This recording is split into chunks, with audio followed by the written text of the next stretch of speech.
Hey guys, insight number 4, we're in Alma chapter 20. So, what happens in this one, just briefly, although again, very familiar story to you guys, but I'm just going to go over a little bit and then ask some questions. So, they establish a church, everything's going well, and he says, and Ammon says, I'm a bit concerned about my brethren, I haven't heard from them, haven't seen them, because you got to remember, no cell phones, no Zoom calls, nothing like that. There's just in another land, random. I know we were all promised that we weren't going to be killed, but I haven't seen them or heard about them traveling, so something's going on. I want to go check on them. Absolutely right.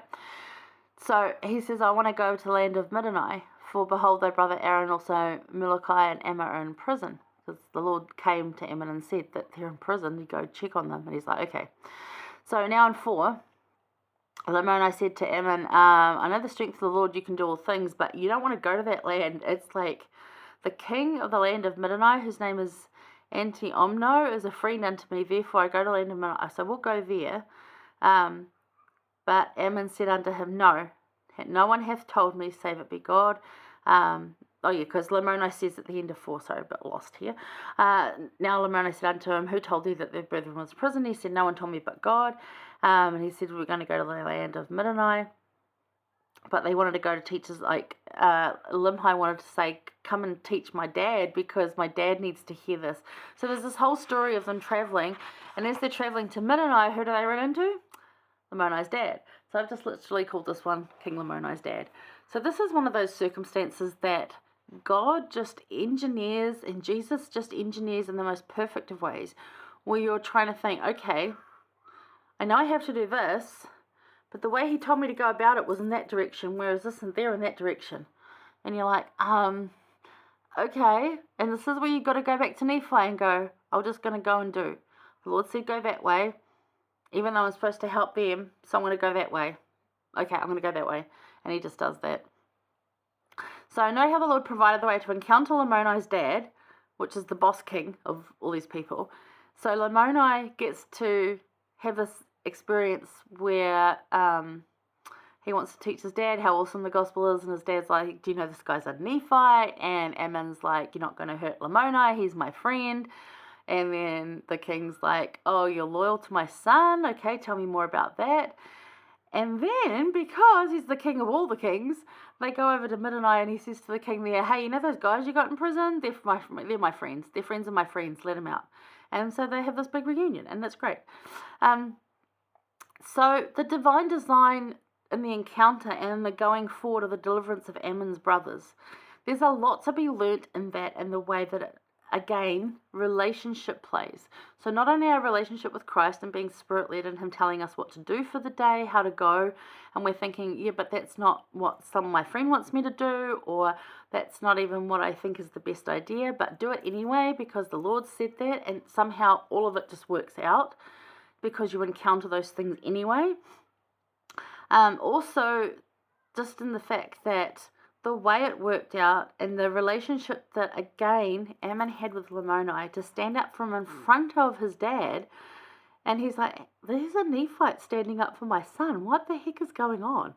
And Lamoni can say, but he's a good man. That not all Nephites are like what we've been told. And, at this point, Ammon's going, yeah, and the Lamanites aren't, everything I've been told either. And they're having this realization. So again, this relationship, this breaking down of barriers, all because what? He served and loved first before he taught. And it makes a big difference. And in verse 27, we see again, love changed the story. So there's a point there where the king actually is trying to kill Lamoni. Like, you've sided with a Nephite, and Ammon steps in and, gets the blows off him. And then the king's like, okay, I can't kill you, I'm scared, and everything. Like, there's the whole thing. So go read it. It's a really good story. I would just say, encourage you to read it because it's a good story. But in verse 27, love changed the story. So it says, this is the king there. My king is greatly astonished. So he says, I also grant unto thee that thy brethren may be cast out of prison, and thou and thy brethren may come unto me in my kingdom, for I shall greatly desire to see thee. As in this king's like, come teach me. I need to know more. This is King Lamoni's dad. You've got to come teach me more because my experience with you guys has been incredible. I want to know what you're going to teach because this is good stuff. And I do love my son. I just thought for a moment there he'd gone nuts and sided with the other, side, but it's all good. It's all good. So, for the king was greatly astonished at the words which he had spoken, and also at the words which had been spoken by his son Lamoni. Therefore, he was desirous to learn them. Love changed the story. So, love, share, and invite. Love changed the story. Then it was shared, and then they get the invite. Even back then. Interesting, right? So, how does loving others change your interaction with them? Even if it's just someone you've just met, if you can show some brotherly love and kindness, how does that change your interaction with them? It's a huge. If you go in to return something to a store like I had to this last week, and I'm like, please take it back, because it's not what you advertised it to be, but there's actually nothing faulty with it. And they took it back because I was really kind and nice about it and said, hey, look, I don't mind if we get an exchange. I know this isn't your fault, and, it's been falsely advertised, but not by you, and, could you just ask? And the way I went in and approached it changes the story. So, how does loving others change your interaction with them? It just makes it better. How does this type of Christ-like behaviour soften hearts? Because it just does. Like, how does it for you? For me, I find it just does. If I go up to somebody really angry and be like, hey, blah, blah, blah, they're immediately hardened up. They're like, no, and then they get defensive.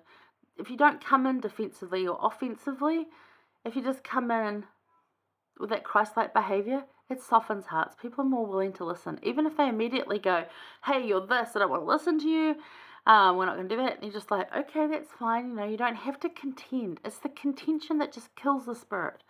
And we want the spirit to be there. So if you can have Christ-like behaviour, the spirit will come in and soften hearts. It just does that. So learning 20, although there's a lot going on, there's some really good stuff going on. Look at King Lamoni's dad. That's my message this week. His changes, his interaction, what he sees, his actions, and he's like, actually, I want you to all come. So then we get another flashback in 21 and 22. So we're going to go there, but just have a look at this. Another line that's great is down in verse 29. It talks about when Ammon saw, their brethren, they were bound and they were suffering and they were hungry and thirsty, but nevertheless they had patience. They were patient in all their sufferings, and I'm like, oh, I could do better at that too. Not that I have to suffer that way, but I'd like to be better at that. I'm not so gracious in all my sufferings all the time, and I think we could all work on that.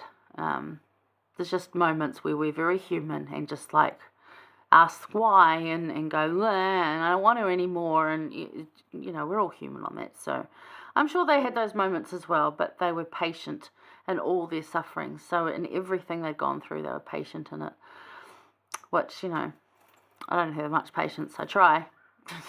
Getting better as I get older.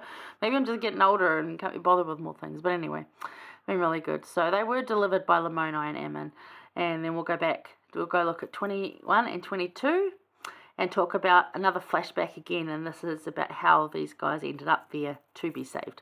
I'll see you there.